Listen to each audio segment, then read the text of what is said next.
so many owners that we're running into and that you deal with want to attract new talent, new blood, and so to increase that pool of applicants, uh, where do you find those people, and what do you think training up these new candidate firms? We kind of talked a little bit about it, but where do you find them, and how do you get them up to speed sufficiently to join the team?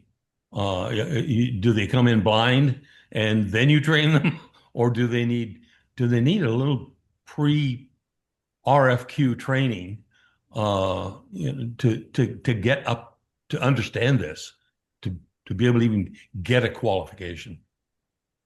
What do Dan, you do you mean as a person on a personal level or on an organizational level or kind of both? Well, yeah, Organizational. organizationally. I mean, owners want fresh blood, fresh, Yeah. new local talent. It very often is the way it's expressed, and so how do you locate those folks, and how do you get them sufficiently ready that they could go to an interview knowledgeable enough that they would. I'm not talking Hollywood lean, Hollywood IPD. I'm talking that they really understand what they're getting into, and that they would be appropriate candidates. Hmm.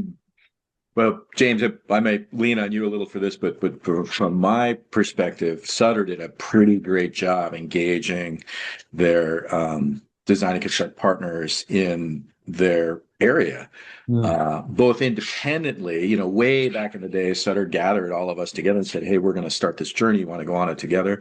Through Mm. the COP, which was and continues to be one of the strongest LCI communities of practice in the Yeah. country. Yeah. So the owner, and James, you were a really key part of this and continue to be, we're very engaged outside their day-to-day work in the community, Mm. sharing what they're looking for and sharing honestly and authentically what's working and what isn't working. And Yeah. I think that's the model. UHS had a bit of that going for a period of time as well. Amgen, Disney, it's so I think having the owner out in the market, either in collaboration with a organization like LCI or DBIA or independently, is an awfully effective way. I will say at HDR, we've huddled things. We're kind of huddling on the opposite side with other designers and builders, talking about establishing an IPD lobbying organization for governmental Mm. work. So that's another way. But I Wow. think these maybe extracurriculars makes it sound like, it's knitting or something. It's more, it's where I think it's more of a vital organ than an appendage. But I think Yeah. that the so-called extracurricular activities are Yeah. key in that. James, Couple of, thoughts? yeah, a couple of thoughts.